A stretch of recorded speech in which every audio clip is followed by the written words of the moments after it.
So, for this week, week 5, before we move into components, we're trying to cover more heating loads that added to the house. So we talk about refrigeration, transmission, how much heat the house needs. However, in many cases, you might need to add a heating tank to your house. You might want to add a hot tub or a swimming pool, which is very common. So if that hot tub or like swimming pool or spa tub needs to be added to the entire house, so then you might want to add that to your load. So we'll learn how to calculate those, how do they affect our heating load, and how do you increase the size of your house. I don't know, you guys, the group here had a house with a hot tub in it, so I don't know, you might need that. So we'll learn how to calculate heating water requirement and conditions. What do I mean by condition? Is what are the options? What do I have? Do I have independent or dependent hot water? Do I have isolated hot water? Is it better for me to get an electrical water heater, or just have an indirect water tank where I take a line from the boiler and put it to the tank? So we can think about that. Types of water heaters and how they are rated. How do we pick the right one? Estimated domestic hot water requirement. How do we estimate that? How much hot water do we need based on the number of residents, how many people live in the house, and what kind of appliances we have. Do you have a washer and dryer, a washer that uses hot water from the tank, or does it have its own heater? Dishwasher that uses hot water from the tank, or does it have its own heating element? Most new appliances, if you need hot water, it's going to be supplied by the machine. Swimming pool heating and calculation. Again, these are one of the most important calculation because they're not very available, and a lot of people have swimming pools, and comes May or June they want to use the swimming pool, and they want it to be heated. Otherwise, what's the point of having the swimming pool? It's very cold. What is the temperature of a swimming pool usually? Like 70, 72. 78. 72 is very cold. Between 75 to 70 to 80. 78 for the average person. For athletic swimmers, they want to be like 76, 70, between 76 to 78. So that's really a good way to know how to calculate the swimming pool. So I'll give you some formulas, how is it calculated, what goes into it. It's a lot of information involved. So determine the required additional boiler capacity. Do I want to have a dedicated boiler for that swimming pool, or should I just use my current boiler? Okay. So first of all, we talked about that last semester. For hot water demands, we have high and low limits if you want to store water.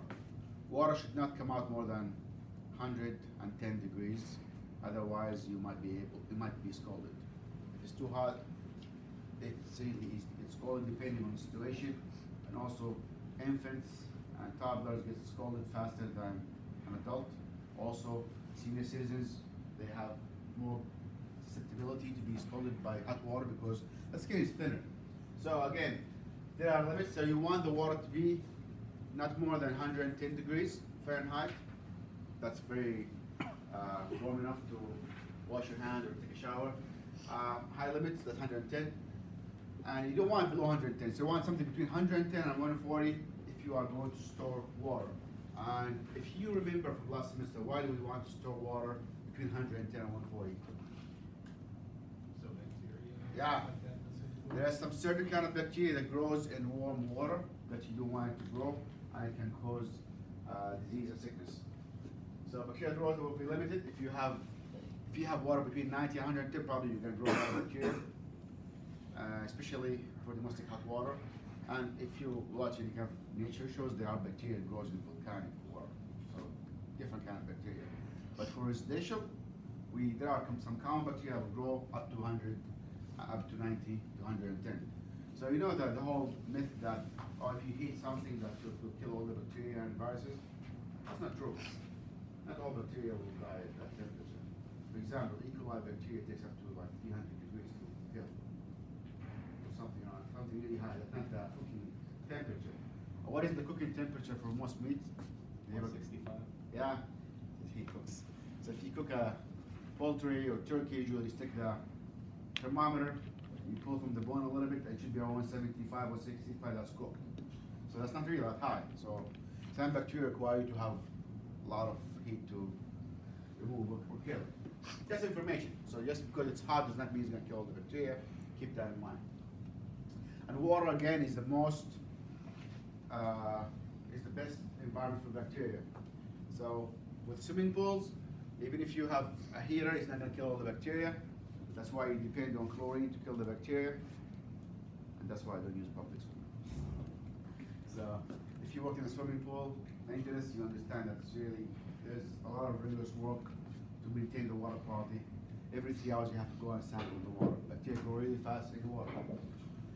Skin damage can happen only from when if you spill some hot water in your hand, it can damage skin quickly. And this is a thermostatic valve that acts as a defense device, so you can limit the water going into the faucet based on this thermostatic valve. It has a mixing ability between cold water and hot water, so it will mix the water for you and comes out the right temperature.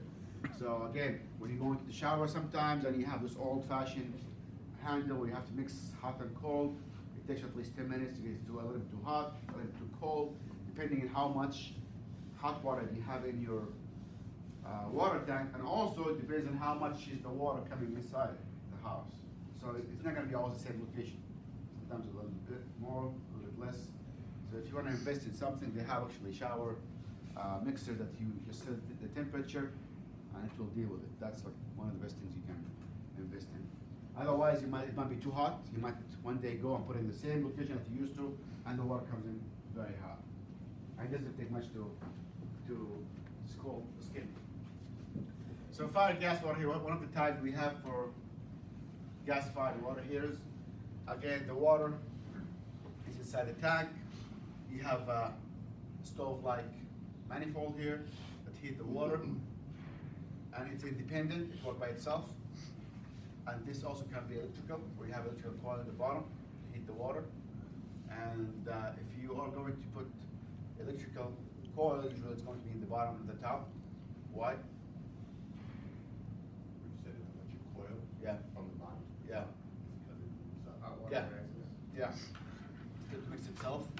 And for residential, it's not a big deal, but if you are going to industrial hot water tank, there's a lot of science that goes into it, because if the water is completely at 140 and you start taking water in, for water to comes out, water gonna come in. So after a few minutes, the water is not going to be 170, 140, whatever you store it at. It's gonna mix up. And it's gonna average out between the coming temperature and the existing temperature. That's why sometimes it's good to save water at 160 or 150, depending on how cold the water is coming to your house. What are those? These are the sacrificial rod.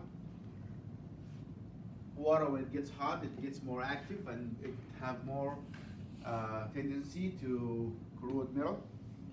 This metal usually will take the ions from the water and took all the corrosivity from the water, and it will, that's why they call it sacrificial metal. And you change this every year, you replace it. If you forget, what will happen? You start eating your tank. So instead of eating your tank, you can eat this metal, and it's easy to replace. And that's why a lot of water tanks go bad quickly, with the warranty. And what happened to the corrosion pieces? The rust. This metal has gone. Where did it go? It's gonna be in the bottom. Yeah. That's why you have a spout. It should drain the entire rust out of it. Is that just for gas ones? Also electrical. It's kind of similar. The electric ones have the actual anode rod in? Yeah, they should. They should. Better check and change it. Unless it's instantaneous or on demand. On demand, probably they don't have the anode rod because you're not storing water. The water just comes and goes quickly. So here are the components. Good insulation from the walls. If you put your hand in the tank and it's very hot or warm, then you don't have good insulation. That means you're heating the basement or the room where the tank is, so you don't want that. So you want to change that a little bit. So it should be at least room temperature. That's the relief valve, and it's always in the top, just in case something went wrong. You start building pressure, you start building heat. This should pop off, usually at 35 psi. Otherwise, you'll build the pressure and eventually it will rupture the tank. That's what's the code now, 31? 31 psi.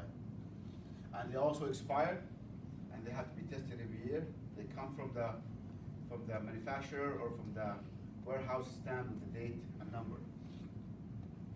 And here's the thermostat and gas inlet usually, where you can set the water temperature. Vent pipe, the vent is for the gas, the flue gas, not for the water.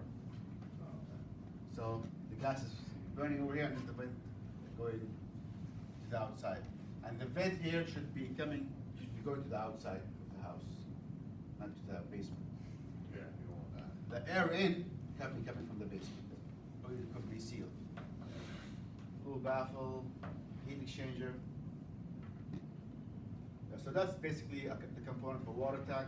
The installation of a water tank vary between $800 to $3,000, $4,000 depending on the longevity.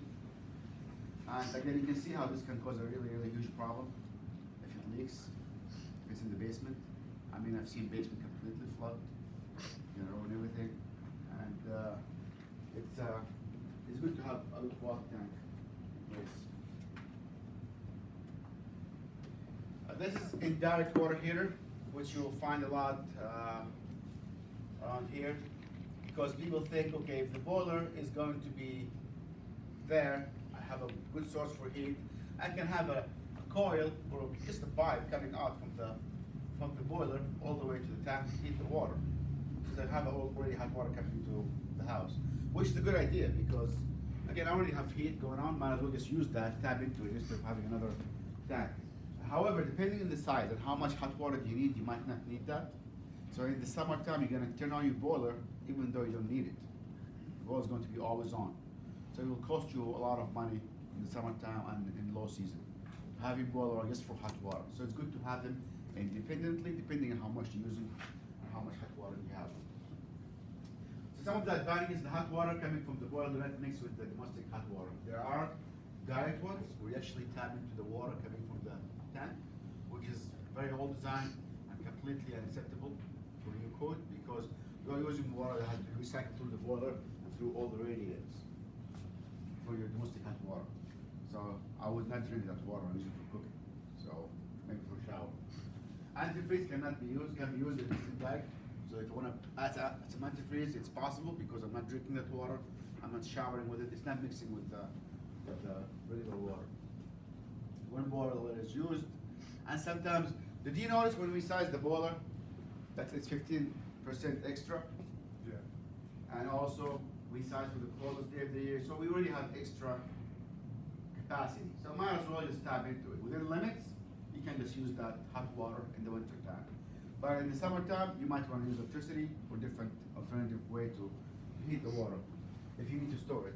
And to be honest now, if you have the space and the capacity, I highly recommend using on-demand hot waters. Okay? The advantage is the boiler has to run even if there is no need for heat in the house. So that's the part that costs you money. It sucks. You know, like summertime, I don't need to turn the boiler, but the boiler is on because to provide hot water. I have to buy diesel even in the summertime. Not a lot, but it's still going to be running. The boiler is oversized to compensate for hot water. So with it, I will show you how to know if it's a good idea or a bad idea based on your demand. If it's within the 15% that we already have, that's fine. Do that. And also, there's a way to alternate. So for example, if you have a system, hot water system, and it's within the capacity. Usually when you wake up in the morning, everybody showers in the morning, and that's when you shut off the heat and you start moving. So whatever hot water you have during the night in the system, you can use for heating the water. So it's kind of, it could be beneficial. But again, it depends on how many people are there and what is your estimated heat use. Questions?